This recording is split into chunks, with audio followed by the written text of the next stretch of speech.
Print and electronic media మిత్రులందరికీ నమస్కారం. గడిచిన 4-5 రోజులుగా వైసీపీ పార్టీ రాష్ట్ర ప్రభుత్వం విజయవంతంగా కోట్లాది మంది మహిళలకి లబ్ధి చేకూరుస్తూ సక్సెస్ఫుల్గా అమలు చేస్తూ ఉన్న స్త్రీ శక్తి పథకాన్ని రకరకాల కువిమర్శల పాలు చేస్తూ ప్రభుత్వానికి దురుద్దేశాలు ఆపాదిస్తూ ప్రభుత్వం ఈ పథకాన్ని రద్దు చేయబోతుంది అన్నట్టుగా దుష్ప్రచారం చేస్తూ ఉన్న తీరు మనందరం చూస్తూ ఉన్నాం.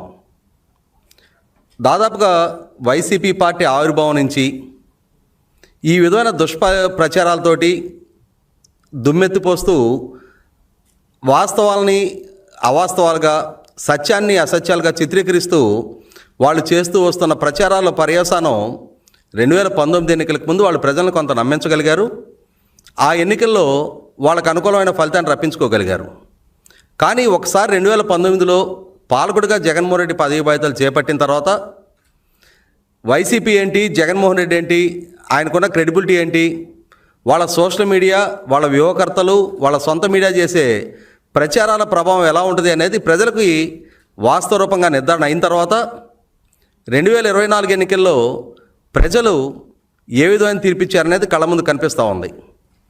సహజంగా ప్రజల నుంచి ఇంతటి ఘోర ఓటమిని ఎదుర్కొన్న ఏ రాజకీయ పార్టీ అయినా సరే 5 సంవత్సరాలు తమ పాలనలో తాము చేసిన తప్పులేంటి, ఎందుకు ప్రజల నుంచి ఇంత తిరస్కారానికి గురయ్యాము, ఇంతటి తీవ్ర ఆగ్రహానికి గురి కావాల్సినంతటి పాలనా వైఫల్యాలు తమలో ఏమున్నాయి అనేది ఏ రాజకీయ పక్షాన కొంచెం పునరాలోచన చేసుకుంటుంది. తమ రాజకీయ విధానాలని, తమ ప్రచార తీరుని సమీక్షించుకునే ప్రయత్నం చేస్తుంది.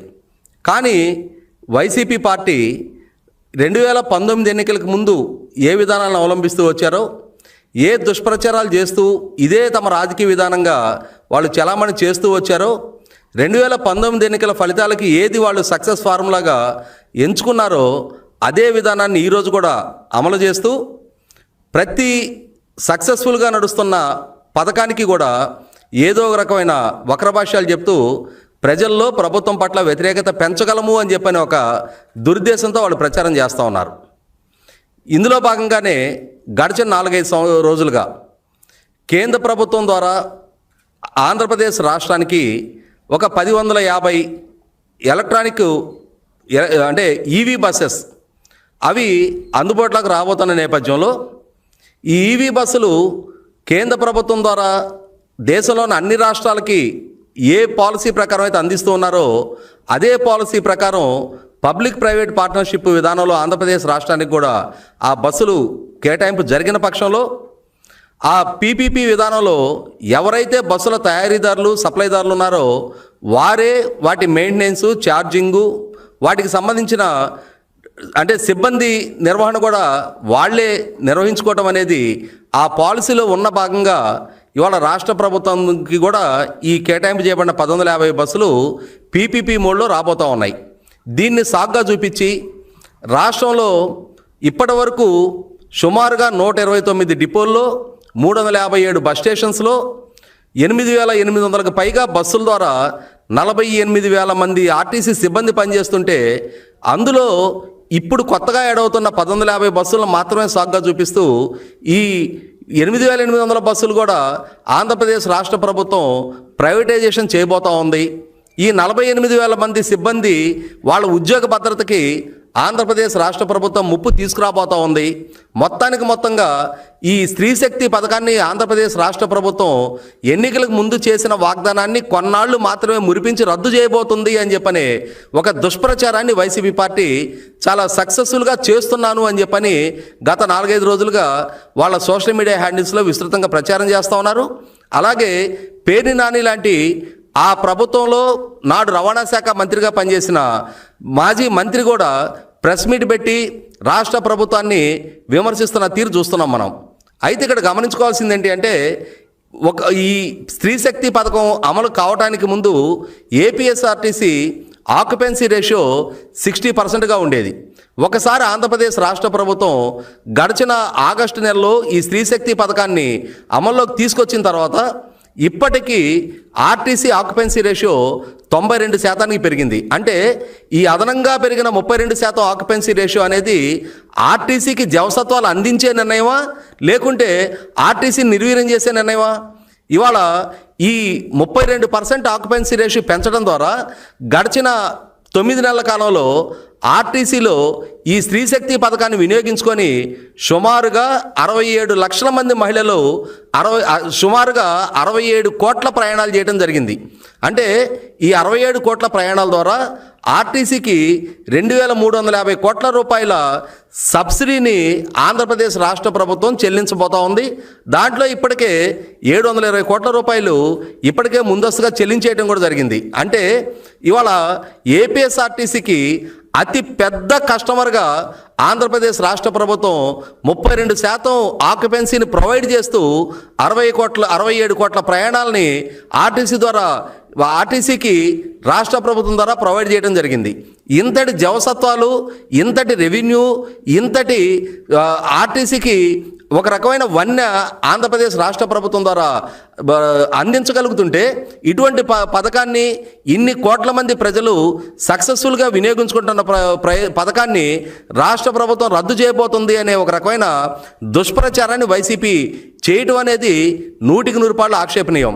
ఇక్కడ గమనించుకోవాల్సింది ఏంటి అంటే యూజువల్గా ఉండే 40% మగవారి ఆక్యుపెన్సీకి అదనంగా ఇప్పుడు ఆడవారు 52% అదనపు ప్రయాణాలు చేస్తూ ఉన్నారు. ఈ 52% ఈ స్త్రీ శక్తి పథకాన్ని వినియోగించుకుంటున్న మహిళలందరూ కూడా చిన్న సన్నకారు కుల వృత్తులు చేసుకునే వాళ్ళు, చిన్న చిన్న ఉద్యోగాలు చేసుకునే వాళ్ళు, అలాగే చదువుకుంటున్న బాలికలు, యువతులు ఆ ఫెసిలిటీని వినియోగించుకుంటున్న తీరు చూస్తున్నాం. ఒక రకంగా ఒక గ్రామీణ ప్రాంతం నుంచి సమీపంలో ఉన్న ఏ పట్టణానికి చదువుకోవటానికో లేకుంటే తమ కుల వృత్తుల పరంగానో చిన్న చిన్న చిరుద్యోగాలు చేసుకోవటానికో ఒక మహిళ నెలవారీగా ప్రయాణం చేయాలి అని అంటే కనీస మాత్రంగా 2000 నుంచి 5000 వరకు ఖర్చు అయ్యే పరిస్థితులు మన కళ్ళ ముందున్న వాస్తవం. అటువంటి 2000 నుంచి 5000 రూపాయల వరకు ప్రతి మహిళకి కూడా ఇవాళ రాష్ట్ర ప్రభుత్వం ద్వారా ఆ అమౌంట్ సేవ్ అవుతూ ఉంది.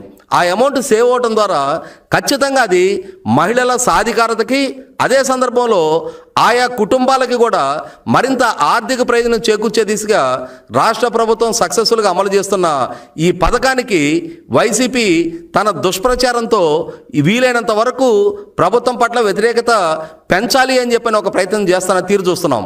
ఇటువంటి స్థితిలో ఖచ్చితంగా రాష్ట్ర ప్రభుత్వం ఈ విధంగా ఇంత విజయవంతంగా అమలు చేస్తున్న ఈ పథకాన్ని నిర్వీర్యం చేయటం కానీ రద్దు చేసే ఆలోచన కానీ రాష్ట్ర ప్రభుత్వానికి ఎక్కువసేనా లేదు. ఇవాళ రాష్ట్ర ప్రభుత్వం ద్వారా ఆర్టీసీలో కొనసాగుతూ ఉన్న 8800 బస్సులలో దాదాపుగా గడిచిన 5 సంవత్సరాల టెన్యూర్లో జగన్మోహన్ రెడ్డి పాలనా హయాంలో ఒక్క కొత్త బస్సు కూడా కొనని నేపథ్యంలో బస్సులన్నీ కూడా వీలైనంత వరకు స్క్రాప్ స్టేజ్కి రీచ్ అవుతున్న నేపథ్యంలో ఈ కొత్తగా కొనే బస్సుల్ని వీలైనంత వరకు ఈవీ వెహికల్స్ ద్వారా ఒక పక్క ఇంధన సంక్షోభం ప్రపంచవ్యాప్తంగా ఎదురవుతున్న తీరు చూస్తున్నాం, ఇంధన ధరలు పెరుగుతున్న తీరు చూస్తున్నాం. అటువంటి సందర్భంలో ఈవీ వెహికల్స్ని కనుక అంటే ఈ ఫ్యూయల్ వెహికల్స్కి ప్రత్యామ్నాయంగా ప్రస్తుతం ఉన్న డీజిల్ ద్వారా రన్ అయ్యే వెహికల్స్కి ప్రత్యామ్నాయంగా ఈవీ వెహికల్స్ని కనుక వాటిల్లో సబ్స్టిట్యూట్ చేయగలిగితే ఒకటి ఫ్యూయల్ ఎఫిషియన్సీ అంటే 1 లీటర్ డీజిల్ వల్ల అయ్యే ఖర్చు కన్నా అంటే కరెంటు వినియోగం ద్వారా ఒక కిలోమీటర్ రన్ అవడానికి వీలైనంత తక్కువ ధరలో ఈ ఈవీ వెహికల్స్ని నడపడానికి ఆస్కారం ఉంటుంది. అదే సందర్భంలో ఇవాళ పర్యావరణ పరంగా కూడా చూసుకున్నప్పుడు వాయు కాలుష్యాన్ని, పర్యావరణ కాలుష్యాన్ని వీలైనంత వరకు నియంత్రించి ఒక రకంగా మాట్లాడుకుంటే ఈవీ వెహికల్స్ ద్వారా జీరో ఎమిషన్కి ఆస్కారం ఉంది. కాబట్టి పర్యావరణాన్ని కూడా కాపాడుకోవడానికి ఆస్కారం ఉంటున్న నేపథ్యంలో రాష్ట్ర ప్రభుత్వం భవిష్యత్తులో మొత్తం బస్సులన్నింటినీ కూడా ఈవీ వెహికల్స్గా మార్పు చేయాలని చెప్పని ఒక చిత్తశుద్ధితో, అంకిత భావంతో ప్రయత్నం చేస్తూ ఉంది.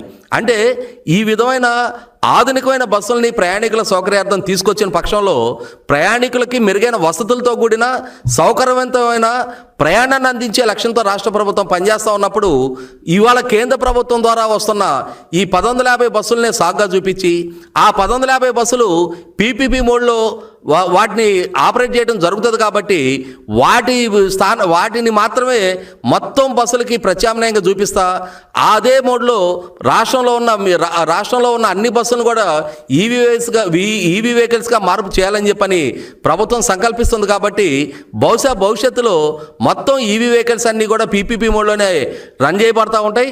అలా రన్ చేసిన పక్షంలో ఇప్పుడు దాదాపుగా 70% బస్సుల్లో అమలు జరుగుతూ ఉన్న ఈ స్త్రీ శక్తి పథకాన్ని రద్దు చేయబోతున్నారు అని చెప్పని ఎప్పుడో దాదాపుగా ఇవాళ ఒక సంవత్సరానికి 1150 బస్సులు అంటే గత సంవత్సర కాలం పైగా కేంద్ర ప్రభుత్వంతో సంప్రదింపులు జరిపి వాళ్ళ నుంచి మంజూరు చేయించుకొని అందులో ఇప్పటికి 750 బస్సులు మాత్రమే టెండర్ ప్రక్రియ ముగిసి అవి కూడా సమీప భవిష్యత్తులో ఏపీఎస్ఆర్టీకి వనగొరబోతున్న నేపథ్యంలో దీన్ని మాత్రమే సాగ్గా చూపించి ఇంకొక దశాబ్ద కాలం నాటికి కానీ మొత్తం బస్సుల్ని ఈ ఈవీ వెహికల్స్గా ప్రవేశపెట్టడం జరగని నేపథ్యంలో ఈ ఈవీ వెహికల్స్నే సాగ్గా చూపించి మొత్తం స్త్రీ శక్తి పథకాన్ని రద్దు చేయబోతున్నట్టుగా రాష్ట్ర ప్రభుత్వం మీద వైసీపీ చేస్తున్న దుష్ప్రచారాన్ని ప్రజలు కూడా అర్థం చేసుకుంటా ఉన్నారు.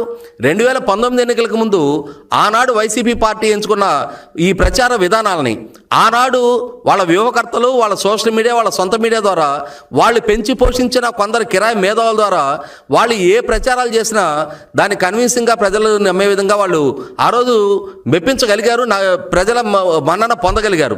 కానీ ఒకసారి 2019-24 తర్వాత పాలకుడుగా ఆయన పాలనా తీరు, ఆయన పాలనా దక్షత, ఆయన మాట నిలుపుకునే తీరు పట్ల ప్రజలకు ఒక అవగాహనతోటి 2024 ఎన్నికల్లో ప్రజలకు స్పష్టతతో కూడిన తీర్పు ఇచ్చిన తర్వాత కూడా అదే విధమైన దుష్ప్రచారాలని వైసీపీ పార్టీ కొనసాగిస్తున్న తీరు 100% ఆక్షేపణీయం.